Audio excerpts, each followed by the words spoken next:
20대 초반 이른 나이에 결혼한 여자 집사님.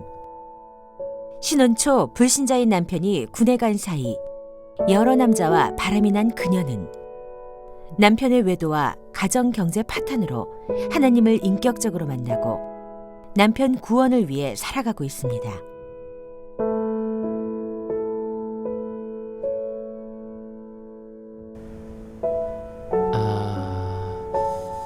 이렇게 남들 앞에서 저희 부부 이야기를 하려니까 조금 어색한데요. 여보, 그냥 편하게 해. 싸우고 그러는 거 말하라는 거죠. 신혼생활이요? 그땐 뭐가 그렇게 좋았는지 20대 초반에 결혼을 했고 어린 나이에 결혼을 해서 정말 철없었죠. 둘 다 공부도 많이 했고 스펙도 좋고 그냥 엘리트 집안이었습니다. 당신은 그런 얘기를 해. 선생님, 그때 제 남편 진짜 멋있었어요. 둘이서 신혼집도 예쁘게 꾸미고 알콩달콩 아침밥도 해먹고 너무 행복했었는데 딱 거기까지였어요. 6개월. 글쎄 이 남자가 군대를 간 거 있죠? 아니 한참 행복한데 좀 미루고 더 있다 가면 안 되나요? 아니 어떻게 이렇게 이쁜 저를 두고 남겨두고 갈 수가 있어요? 이쁜 건 좋아하네. 선생님, 그럼 저도 한마디만 하겠습니다. 아니, 맞습니다. 제가 아내를 혼자 두고 군대를 간 것은 정말 미안하고 용서받을 일입니다. 근데 군대를 가니까 이 여자가 바람을 폈더라고요. 아니에요. 그게 아니고 맞아요. 근데 일부러 그런 건 아니거든요. 저도 혼자 있으니까 어쩔 수가 없었어요. 너무 외롭고 그러다 보니까 지금 생각해보면 제가 외로워서 미쳤었나 봐요. 아니, 어쩔 수 없이 바람피는 여자가 어디 있습니까? 그 짧은 시간에 한 명이 아니고 여러 명을 만났더라고요. 아니 어떻게? 그리고 뻔뻔스럽게도 교회를 다니더라고요. 제가 첫 휴가를 나와서 이 사실을 알고 그 충격에 자대 복귀를 못해서 졸지에 탈영병 신세가 됐습니다. 탈영병이요. 신혼 초 아내는 바람이 나고 남편은 탈영을 하고. 여보, 미안해. 잘못했어. 선생님, 지금은 남편이 이렇게 화를 내지만 그땐 마음이 얼마나 넓은지 저를 오히려 이해해주고 용서해주더라고요. 교회 다니는 저보다 남편이 100배 1000배 나아요. 제가 뭐 이해하고 싶어서 이해했겠습니까? 그냥 용서한 거죠. 저는 군인 신분에다가 그냥 이해해줬더니 이혼도 못하고 그때부터 이 여자가 아주 이상해졌습니다. 새벽 기도를 가질 않나, 아니 무슨 건축 헌금? 교회 헌금을 많이 내야 된다 하더라고요. 저는 남편한테 너무 미안해서. 그때까지만 해도 저희 가정 경제가 아주 넉넉했습니다.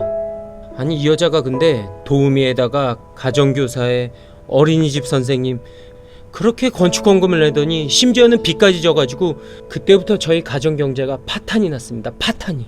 아니 무슨 교회는 헌금을 많이 내면 뭐 바람핀 죄도 없어집니까?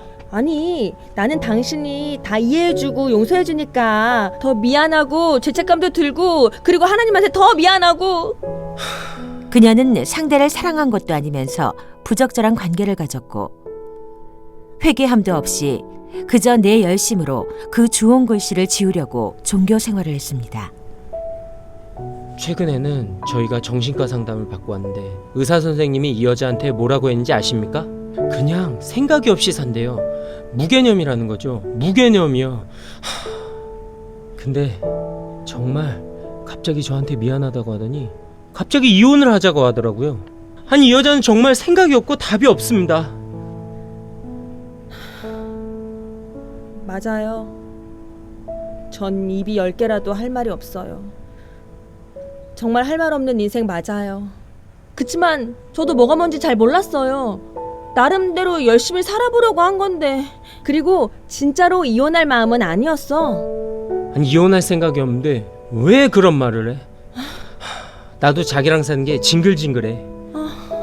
우리 그냥 자기는 자기대로 난 나대로 그냥 우리 그렇게 행복하게 살자. 선생님 죄송합니다. 전 오늘 여기까지만 하겠습니다. 여보.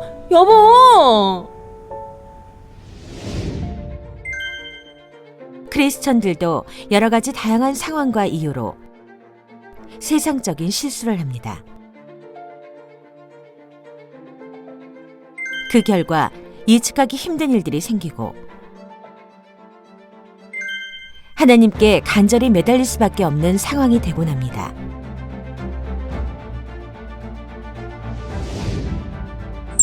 부부의 세계, 사랑받고 사랑하고 바람난 아내.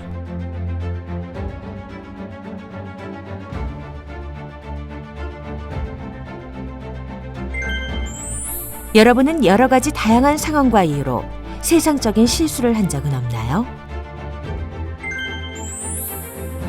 우리에게 이미 어쩔 수 없는 힘듦이 찾아왔다면 어떻게 대처하시나요?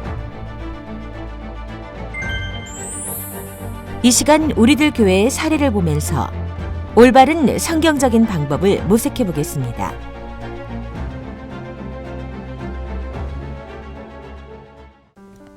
여러분, 오늘 이 부부의 사연 잘 보셨어요?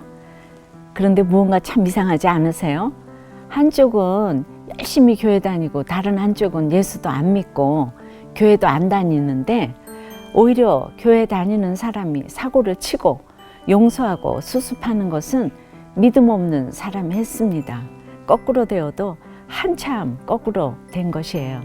여러분은 어떤가요? 이 남편이 믿음이 없어도 너무 괜찮아 보이지 않습니까? 그런데 그렇게 오랫동안 참고 기다리며 아내가 돌아오기를 바라던 남편도 어쩔 수 없습니다.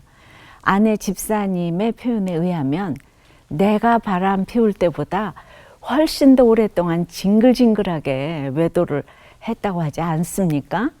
그러니까 정말 사람은 믿음의 대상이 아닙니다. 이 아내분도 보세요. 막상 그렇게 당하고 보니 그제야 과거에 자신이 바람 피울 때 남편이 얼마나 잘 참아주었는지 깨닫게 되었죠. 그러나 또 한편으로는 얼마나 힘들고 괴로웠겠습니까? 그런데 이런 고난의 때야말로 우리가 하나님을 만날 때입니다. 이 여집사님도 그랬어요. 그때 이제 비로소 하나님의 말씀이 이제 들리기 시작하더랍니다. 그래서 새벽 기도는 물론 각종 집회를 다녀도 들리지 않던 말씀이 고난 가운데 그제야 들리기 시작했다는 거예요. 그러니까 내 열심으로 건축 헌금을 하고 가진언신을 하던 시절에는 하나도 안 들리던 말씀이 남편이 외도함으로 내 고난이 시작되니까 조금씩 들리기 시작했다는 것이죠.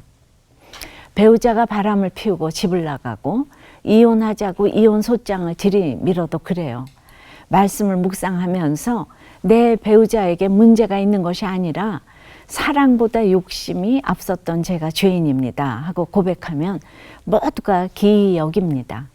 고난 가운데 주님을 신뢰하면서 안 믿는 사람들은 죽었다 깨어나도 못할 용서와 사랑을 보이면 불평과 미움의 바람, 증오와 정욕의 바람도 그 앞에서 잠잠해집니다. 이 집사님도 그렇죠. 남편의 바람 사건 앞에서 그제야 자신이 죄인이라는 것이 깨달아졌습니다. 남편이 10년이 넘도록 외도를 하여도 자신은 할 말 없는 죄인임이 비로소 깨달아진 것입니다. 그리고 이 기가 막힌 사건을 겪고 나서야 주 안에서 갇혀 가정을 지키면서 복종하게 되었다고 고백했어요. 하나님이 주신 가정에서 한 사람을 위해 내가 평생 순종하는 것은 그 어떤 선교보다 위대한 사명입니다. 사랑은 사랑으로만 갚을 수 있습니다. 내 죄를 대신해 십자가에서 죽으신 주님의 사랑을 아니까 죽음보다 강한 사랑을 하는 것입니다. 남편의 외도 때문에, 아내의 낭비벽 때문에 내가 피해자가 되어도 우리가 다 하나님의 은혜로 구원을 받았다면 회개는 나의 몫입니다. 내 배우자가 술과 음란과 낭비로 몸부림치는 것은 하나님의 사랑을 모르기 때문입니다. 그래서 날마다 헛된 정욕에 목말라 합니다. 이런 배우자야말로 내가 짊어져야 할 멍에입니다. 그런데 그 멍에가 싫다고 벗어버리면 다시 무거운 짐이 기다릴 뿐이죠.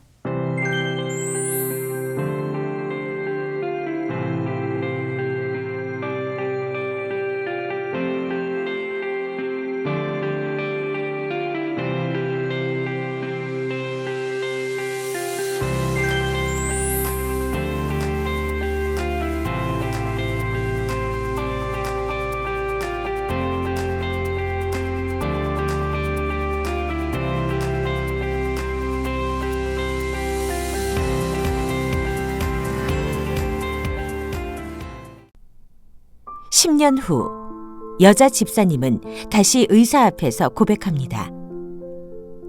지금 이분의 사명은 오직 남편의 영혼 구원입니다. 언제나 저를 기다려주고 사랑해줄 것만 같은 남편도 결국 외도를 하더라고요.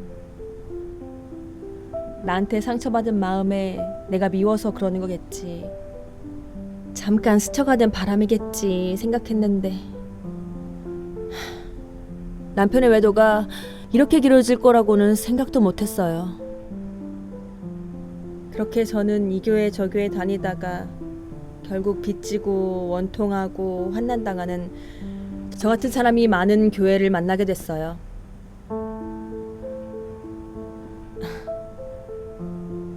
제 삶의 결론으로 남편은 10년 넘게 징글징글하게 외도 중이고 경제적으로도 많이 힘들어졌어요.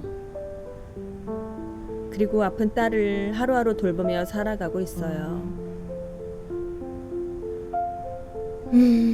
오래전 일이지만 제가 외도했을 때 남편이 얼마나 괴로웠을까요?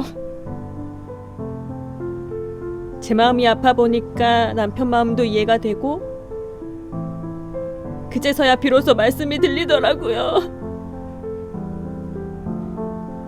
새벽기도 열심히 하고 건축 헌금하고 봉사할 때는 들리지 않던 말씀이 남편이 외도하니까 들리는 거예요. 저는 100% 죄인이에요.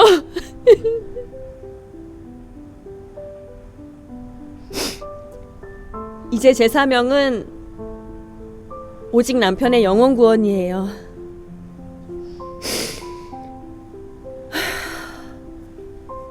선생님, 제가 지난 어버이날에 말씀 적용으로 남편한테 편지 썼는데 한번 들어보실래요?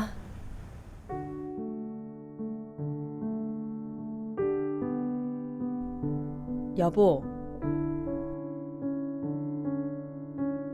우리 결혼한 지도 벌써 20년이 넘었네. 나같이 부족한 사람이랑 살아줘서 고마워. 생각해보니까 내가 우리 엄마랑 살아온 날보다 당신하고 살아온 날이 더 많더라. 오늘은 어버이날이지만 엄마보다 나를 더 오랫동안 돌봐주고 보호해준 당신한테 선물하고 싶었어. 큰 선물은 아니지만 용돈에서 나름 열심히 모은 돈이야. 여보, 고마워.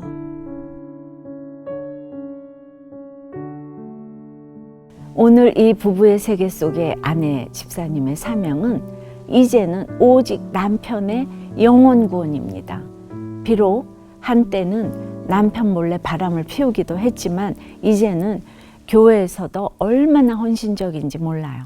비로소 주 안에 남편 안에 갇혀서 너희를 권하는 자가 된 것이죠. 더구나 가정경제가 바탕이 난 이후 이 집사님은 한 달에 100여만 원을 가지고 아픈 딸 병 시중까지 들며 겨우겨우 생활해 간다고 합니다.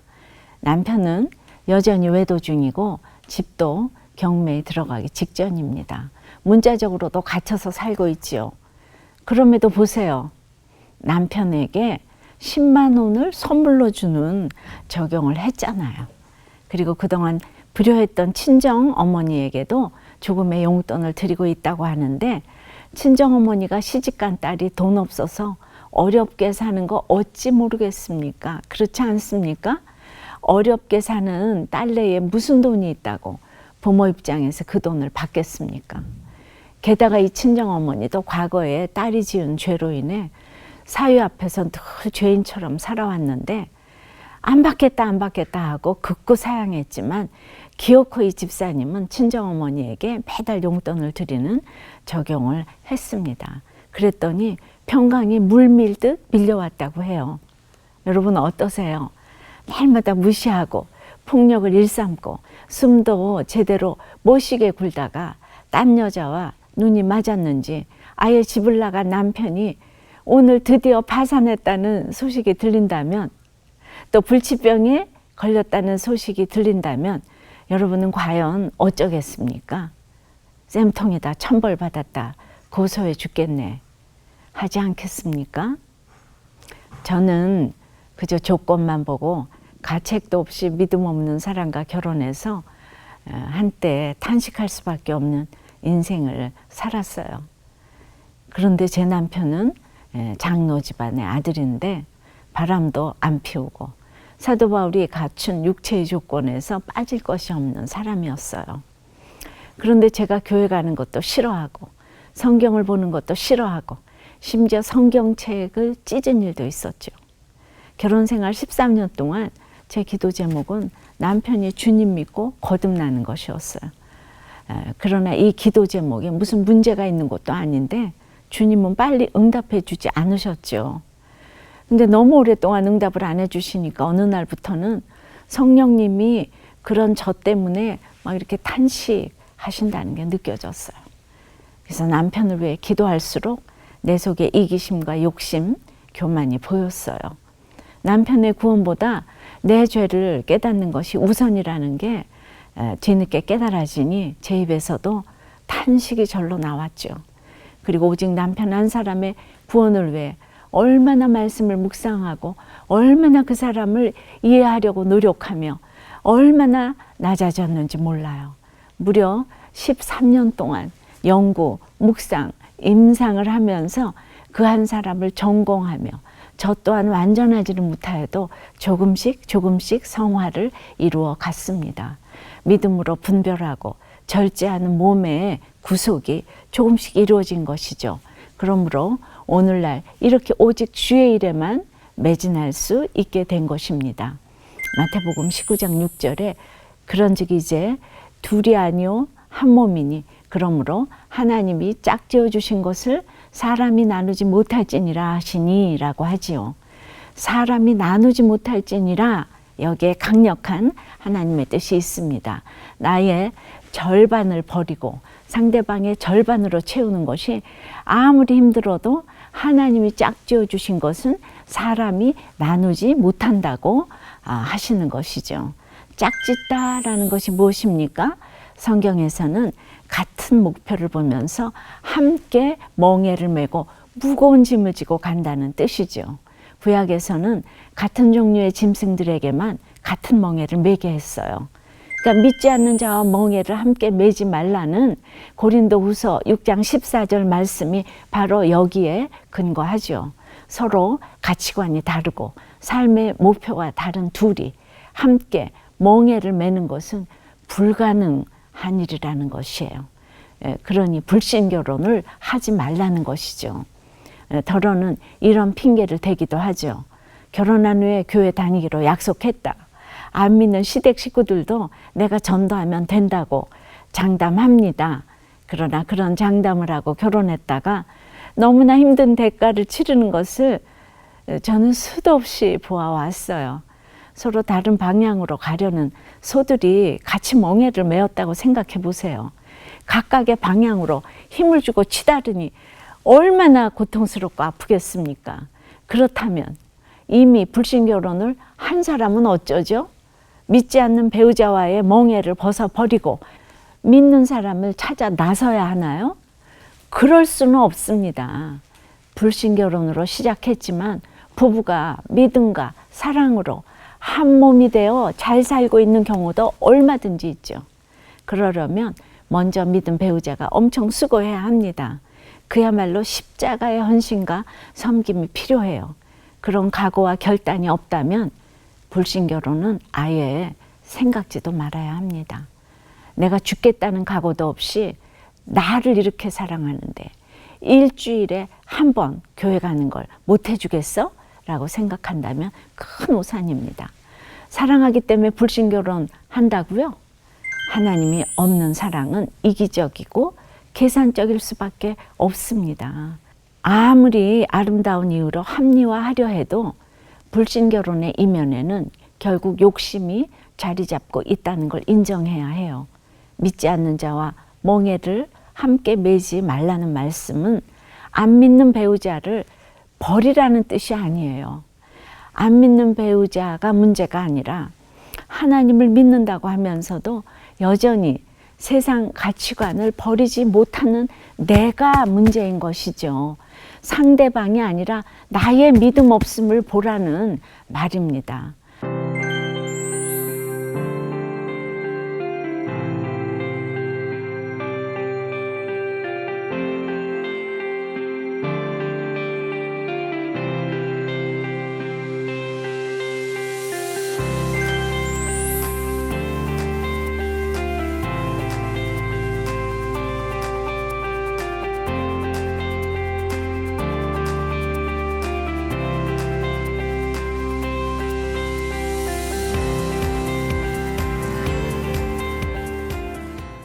날마다 사소한 일로 부딪히는 것이 결혼 생활이에요.